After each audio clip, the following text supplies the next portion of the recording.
Je m'appelle Isabelle Dietrich-Schöpfer et je dirige actuellement l'Office pour la langue et la culture d'Alsace et de Moselle à Strasbourg. L'Office pour la langue et les cultures d'Alsace et de Moselle est en quelque sorte le bras armé de la région. Nous travaillons donc pour tous les publics. Nous sommes là pour permettre la présence, la transmission, la visibilité de l'alsacien dans tous les espaces de vie, aussi bien dans le quotidien des personnes qu'à l'école, que par exemple chez les parents qui viennent d'avoir un bébé, auprès des grands-parents qui ont un rôle évidemment fondamental pour la transmission de la langue, pour les entreprises, pour les communes, lorsqu'elles ont par exemple des besoins de traduction, des besoins de conseils, des besoins d'outils. Donc on essaye d'être, on va dire, multiproduit, multifacette. Et cet office est donc constitué d'une équipe exclusivement féminine de 8 personnes, des chargés de mission, donc qui travaillent autour de la communication, de la petite enfance, autour des nouvelles technologies aussi, que nous essayons peu à peu de pénétrer, parce que c'est très important aujourd'hui. Quand on dit que notre langue est une langue vivante, elle se doit d'être également présente dans les nouvelles technologies. Donc voilà, on va dire, on fait vraiment beaucoup de choses. On aide également au spectacle vivant en langue régionale, des tournées dans les médiathèques par exemple, pour que les familles puissent profiter de spectacles en alsacien, etc. Je dis souvent que la langue qu'on transmet, c'est comme le lait qu'on donne à l'enfant. Ça passe par le même geste et les mêmes signaux, et c'est quelque chose qui n'est pas enseigné, c'est juste quelque chose qu'on donne et qui va nourrir l'enfant. Et effectivement, j'insiste souvent là-dessus parce que les femmes ont probablement un autre rapport à la langue, et peut-être aussi un autre rapport à l'importance de transmettre et de donner à son enfant les fondements de soi-même, en quelque sorte. Les femmes ont cessé de transmettre, en quelque sorte, pour rendre service à leur enfant. Ce qui, avec le recul, lorsqu'on analyse, est une grande erreur. Mais dans les années 60-70, le français était la langue d'accès au travail. On commençait à quitter les champs pour aller en ville. Et si on voulait avoir accès à un travail, il fallait parler français correctement, essayer de pas trop avoir l'accent pour qu'on ne sache pas qu'on est plouc. Et donc les femmes se sont dit, c'est peut-être mieux que finalement cette langue, on la laisse de côté et qu'ils apprennent ou elles apprennent la langue noble, parce que ça va être bon pour mon enfant, pour trouver un travail, etc. Et c'est absolument terrifiant, parce que je pense qu'elles l'ont fait avec une bonne foi extraordinaire, mais c'était en effet une erreur. Mais bon, à l'époque, on n'avait pas les sciences cognitives, on ne s'était pas encore penché sur tout ce qui fait la richesse du plurilinguisme. J'aime pas trop dire du bilinguisme, du plurilinguisme. Et effectivement, ça, c'est une grave erreur. Elles ont été le vecteur de la rupture, et je pense elles vont être le vecteur de la réconciliation. Enfin, je le souhaite en tout cas. Lorsqu'on commence un petit peu à s'intéresser aux travaux des chercheurs, des chercheuses d'ailleurs aussi, le plus souvent qui ont travaillé sur la problématique, si tant est que ça en soit, et en tout cas sur les langues en général, on se rend compte qu'on a tendance à imaginer qu'il faut être parfaitement à l'aise dans une langue pour pouvoir avoir le droit de dire, bon ben voilà, moi je pratique en effet telle ou telle langue. C'est pas vraiment fondé, parce qu'à partir du moment où vous ne faites déjà que comprendre une langue, vous ne pouvez pas dire qu'elle vous est étrangère. Alors vous pouvez certes pas affirmer que vous êtes totalement bilingue, mais vous pouvez pas non plus affirmer que vous ne la possédez pas. On peut très bien imaginer que quelqu'un qui a toute sa vie étudié une langue, comme par exemple le français, qui est une langue très difficile, la maîtrise à l'écrit et à la lecture, mais soit incapable de la parler. Pour autant, alors est-ce qu'il est bilingue ou pas? Moi, j'ai pas la réponse. En tout cas, ce que je peux dire, c'est qu'il n'est pas monolingue. Donc je pense que l'environnement en Alsace comme ailleurs est rempli de gens monolingues fantasmés, simplement parce qu'ils sont pas aussi à l'aise dans l'autre langue que dans leur langue maternelle. Moi, je pense qu'il n'y a pas de vrai monolingue. Ça n'existe pas. Moi, j'en ai jamais rencontré, même à Paris. Moi, je n'ai pas parlé alsacien avec mes enfants. Meine Eltern haben immer Elsassisch geredet miteinander. Moi, je l'ai très peu parlé. Je répondais en français, avec le regret, de l'avoir aussi beaucoup parlé le français avec ma grand-mère, qui me parlait alsacien. À l'époque, je faisais pas forcément l'effort, mais c'est vrai que c'est une langue que j'ai toujours eu dans l'oreille. Après, moi, j'ai eu la chance de faire partie des premières classes à être formées à la fameuse méthode Holderith avec Rolf et Gisela, enfin, que tous les gens de ma génération ont connu. Et c'est vrai que l'introduction de l'allemand dans mon cursus, à partir du CM1 à l'époque, m'a, moi, débloqué un petit peu cet alsacien. C'est-à-dire que je l'avais déjà, on va dire, en connaissance passive, mais ça m'a effectivement permis de parler. Ensuite, j'ai fait des études dans le domaine franco-allemand. J'ai été pendant une année à Francfort dans le cadre de mes études de droit. Et là, bon, je me suis effectivement beaucoup mieux familiarisée avec la langue allemande. Et puis, enfin, mon livre commun. Et c'est vrai qu'en travaillant à l'office, parfois, il faut quand même un minimum. Et c'est vrai qu'il y a aussi le goût, l'appétence, la sensibilité. Et aujourd'hui, régulièrement, enfin, il n'y a pas, je pense, il n'y a pas une semaine où je ne pense pas à des expressions alsaciennes que mon père utilise régulièrement et que j'ai beaucoup entendues dans ma jeunesse, et qui sont des expressions d'une telle acuité que elles me viennent automatiquement et que bien il me faudrait probablement une périphrase entière pour dire cette chose-là en français. Donc je me rends compte de plus en plus, je recontacte de plus en plus avec la richesse du vocabulaire et la beauté de cette langue. Cette langue est une langue de concept, hein, et c'est quelque chose d'assez rigolo. C'est pour ça que je pense qu'elle est assez proche de l'anglais. C'est aussi une langue de concept. En anglais, vous dites un mot, vous avez tout dit. En français, il y a des mots comme ça qui sont plus compliqués.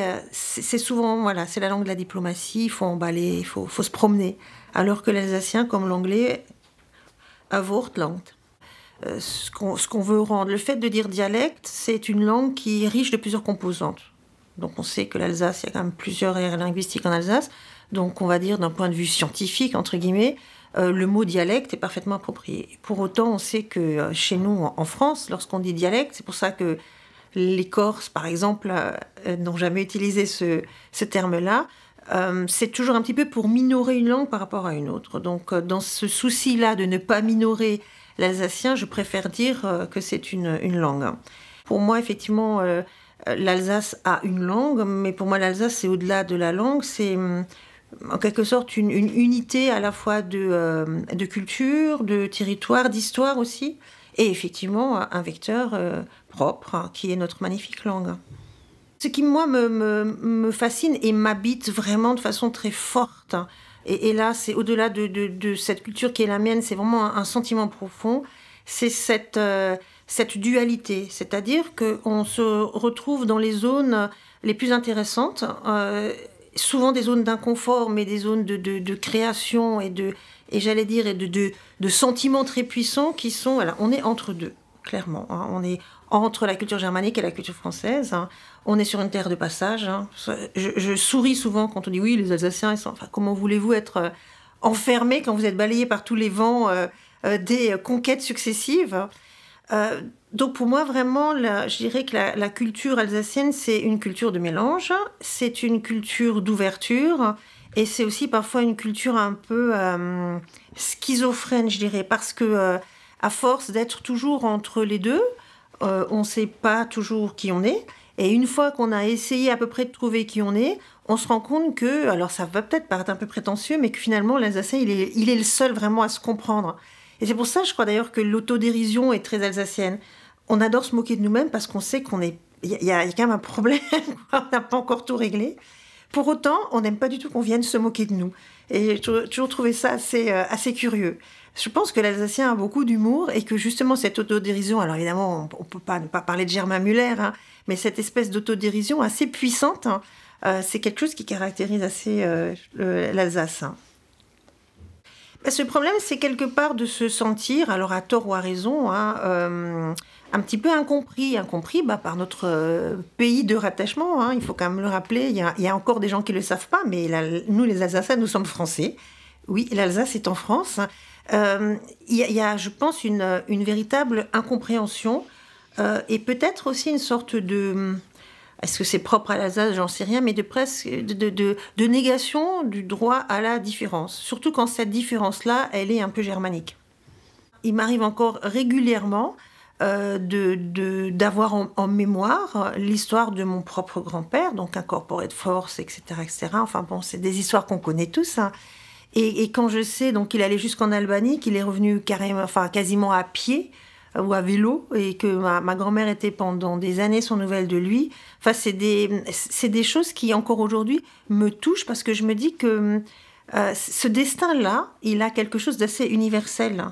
cette identité-là, elle a quelque chose d'assez universel, cette revendication-là, elle a quelque chose d'assez universel, et j'ai peine à comprendre que 2 générations plus tard, on n'ait pas appris de cela, qu'on n'ait pas appris que la France, justement, est riche de ses diversités, qu'on peut être français plus quelque chose d'autre, et qu'on en est peut-être même meilleur français parce qu'on a quelque chose à côté en plus. Et cette espèce de peur, panique, de voir se déliter la France parce qu'il y a des Corses, des Basques, des Bretons, des Alsaciens qui demandent juste à être comme ils sont, c'est quelque chose que moi, je ne peux pas comprendre. Ça me dépasse. Nos élus actuels, ça a un petit peu changé avec les nouveaux députés, sont quand même des gens qui font partie d'une génération qui a vécu tout ce qu'on est en train de se dire là et pour qui c'est peut-être pas facile. Est-ce que c'est un manque de conviction? Est-ce qu'il faudrait un peu plus de courage? Est-ce qu'on n'est pas soi-même totalement anesthésié à partir du moment où on fait partie d'un parti politique national et qu'on a été désigné pour représenter ce parti-là au niveau d'une région? Est-ce qu'on a le droit, dans ce type de fonctionnement, d'exprimer ce qu'on a exprimé et de défendre son territoire? Moi, je ne suis pas une politique, je ne suis pas une élue, je n'ai jamais appartenu à un parti politique national, donc je n'ai pas la réponse à cela. Mais je pense que ce n'est pas ce qu'il y a de plus simple, parce que j'imagine que lorsqu'on est élu d'un parti, on a à suivre ce que demande le parti. Et je ne suis pas sûre que le parti demande aux minorités de s'exprimer haut et fort à l'Assemblée nationale, sinon ça se saurait. Je pense que wir Elsässer sind doch un peu verwöhnt. On est une région riche, on a des problèmes de gosses de riches en Alsace, il faut quand même être clair. À force de ne pas voir cette chance que nous avons et d'avoir parfois un peu peur de notre propre ombre, pour toutes les raisons qu'on vient d'évoquer, es geht uns zu gut, vielleicht, c'est ce que disent aussi Germain, pour notre langue, elle n'est pas encore assez en train de crever, donc là, pour l'instant, on n'est pas trop inquiet, parce qu'on la parle encore. Je pense que peut-être pour l'Alsace, c'est pareil. Maintenant, on se rend compte quand vous vous rendez compte de ce que vous perdez, peut-être que vous allez, à un moment donné, quand même finir par vous battre. J'espère. Qu'est-ce qu'on fait de ce qui reste? En fait, moi, ce qui m'intéresse, c'est ce qui reste, ou ce qu'on peut sauver du reste. Je pense pas, malheureusement, qu'on puisse sauver l'Alsace, comme je le disais tout à l'heure, des convoitises et du progrès. C'est de l'évolution, dirons-nous, c'est plus juste. Par contre, on peut sauver ce qu'il y a encore dans le cœur et l'âme des gens. Parce que s'il y a une chose qu'on ne peut pas acheter, Dieu merci, c'est notre âme et notre cœur. Et là, il se passe des choses. Et moi, je pense que l'homme finit toujours par, quelque part, se relever à un moment donné et reconnecter avec lui-même dans cette espèce de grande marmite bouillonnante qui est notamment la mondialisation.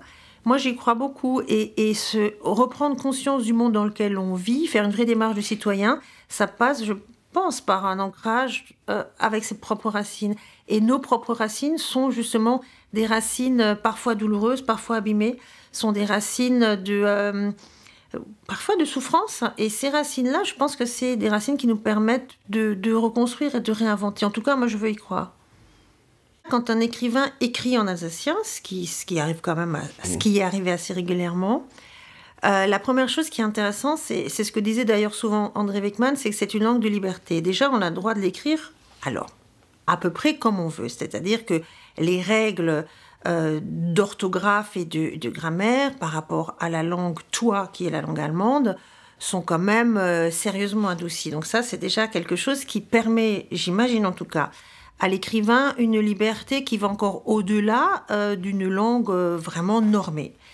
Et ce qui fait que, à travers cette langue libre qu'il s'approprie et qu'il met, j'allais dire, à la sauce de sa sensibilité, il va être amené à produire des écrits qui, pour moi, sont d'une puissance assez extraordinaire. Ce qu'on peut vérifier chez ces auteurs-là, c'est qu'il n'existe pas un seul auteur qui n'ait écrit qu'en alsacien. Ces gens-là écrivent aussi bien en français, en allemand et en alsacien. Et quand on lit leurs textes, dans les différentes langues, on se rend compte justement de la richesse que c'est que d'être multilingue. Parce que ils narrent la même histoire, pour autant, ils vous font sentir des choses très différentes. Et c'est ça, je trouve, la richesse fondamentale des écrits et des écrivains alsaciens, c'est qu'ils arrivent à faire transparaître le fait qu'on puisse sentir, ressentir de façon différente et le rendre à l'écrit de façon différente à un sentiment ou une situation de vie. Et pour moi, ça, c'est extraordinaire. Il y a la langue en tant qu'outil d'échange, mais il y a aussi le statut social de la langue. Or, j'allais dire un tout un chacun, le quidam de la rue, ne peut pas décider du statut social d'une langue. Ça, c'est quelque chose qui est imposé par la machine implacable qu'est l'éducation nationale, par exemple, imposé au nom parfois de l'égalitarisme. Voilà. Et à partir du moment où... Alors, je ne suis pas en train de dire qu'on est tous des victimes. Je suis juste en train de dire que quand un phénomène se met en place, je pense qu'il faut 1 ou 2 générations pour le rectifier. Donc, que ce soit une langue considérée comme inférieure socialement, sans aucun doute, qu'elle le soit, sûrement pas.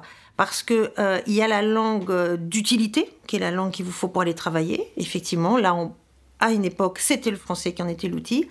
Mais ça ne veut pas dire que celle qui est la langue de l'amour, la langue de l'échange, la langue des matchs de foot, je ne vois pas en quoi c'est moins important ou moins noble que celle qu'il faut apprendre pour aller travailler. Je pense qu'il y a un vrai statut social de la langue qui est quelque part imposé à un moment donné et que c'est celui-là qui fait croire qu'une langue est minorée et que l'autre a un statut supérieur. Mais moi, je n'y crois absolument pas. À partir du moment où il y a 2 personnes qui parlent dans une langue, leur langue, elle vaut n'importe quelle autre, pour moi. Et si peut-être nous avons du mal à définir cette identité alsacienne, c'est justement parce que c'est une identité plurielle et profondément européenne. C'est-à-dire que souvent on dit oui, alors est-ce que ça a été écrit en alsacien ou est-ce que ça c'est plutôt allemand ? En fait, j'allais dire on s'en fiche un peu, quoi. C'est-à-dire qu'à partir du moment où ça a été produit par des élans artistiques qui ont eu lieu sur notre territoire, moi je considère que c'est alsacien. Alors c'est pas une revendication, comment dirais-je, restrictive, c'est une revendication ouverte. Et c'est ça que je trouve formidable, c'est d'être dans un endroit, je l'ai dit plusieurs fois ça, une terre de passage où les rencontres sont possibles. Et je pense que tous ces mouvements artistiques, tout ce qui a été écrit, composé aussi, on oublie souvent que beaucoup de compositeurs sont venus à Strasbourg. Mozart est venu à Strasbourg, Camille Saint-Saëns est venu à Strasbourg, Berlioz est venu à Strasbourg. Beaucoup de grands compositeurs ont ressenti à un moment donné cette espèce de besoin ou d'envie de créer parce qu'il se jouait dans cette zone-là quelque chose de très profond. Et c'est pas un hasard non plus que le Parlement européen et que le symbole même de l'Europe se trouve à Strasbourg. Je pense qu'il y a une logique qui n'est pas qu'une logique historique, il y a une logique culturelle extrêmement profonde. Et dans cette difficulté finalement de définir, je pense toujours à une anecdote que je trouve très, très parlante. On explique souvent effectivement pourquoi cette cathédrale de Strasbourg n'a-t-elle qu'une flèche. Alors il y a évidemment les explications très techniques, c'est-à-dire si on avait mis une autre avec le poids serait craqué, mais moi je peux déjà vous assurer que ces explications sont fausses. Il y a une seule explication qui est la suivante. Si la cathédrale de Strasbourg avait eu 2 flèches, aujourd'hui on serait encore en train de se bagarrer pour se demander est-ce que c'est celle de gauche qui est allemande et celle de droite qui est française ou inversement. Or, il n'y en a qu'une, elle est alsacienne. Et je pense que c'est ça la vérité de l'Alsace. C'est que quelque part, de 2 choses, on en fait une qui n'est pas tout à fait l'addition des 2, qui est autre chose, mais que cette autre chose a besoin des 2 et nourrit des 2. Et pour moi, c'est le plus beau symbole. Moi, j'essaie de rester optimiste, ou plutôt non. Je pense que je suis une optimiste. Et je crois en effet que, même de façon plus générale, hein, ce qui est bon pour l'homme finit par gagner. C'est les lois de la nature, à mon avis. Donc ce qui est bon pour l'Alsace doit finir par gagner. Et je pense qu'il y aura effectivement un réveil des consciences. Je crois qu'on est dans un mouvement, parce que l'Alsace n'est pas une petit électron libre, un monde à part, de bisounours, de schtroumpflins, de je sais quoi encore. On fait partie d'un système dont on subit, à l'instar de tous les habitants de cette planète, un certain nombre d'inconvénients. Pour autant, je pense que l'Alsace a encore de beaux jours devant elle. Je pense que tout ce qui fait nos spécificités font sens. Je pense qu'on peut encore se nourrir d'un point de vue culturel et d'un point de vue linguistique de ce qui fait nos spécificités. Et qu'à partir du moment, en effet, où on vibre encore de quelque chose d'aussi profond que cela, même si on n'est pas entièrement dialectophone, même si on n'est pas né en Alsace, à partir du moment où il y a ce sentiment-là, on l'évoquait tout à l'heure, à travers les siècles, il y a des gens qui se sont rencontrés ici et qui ont créé. Je pense qu'on est encore capable de retrouver un nouveau souffle, de réécrire des pages de l'Alsace qui seront forcément différentes des autres. Moi, je n'ai aucune nostalgie. Mais je pense que ce territoire, ces vibrations tout à fait particulières qui ont attiré et qui ont inspiré, il n'y a pas de raison que ça se reproduise plus dans le futur. Moi, j'y crois.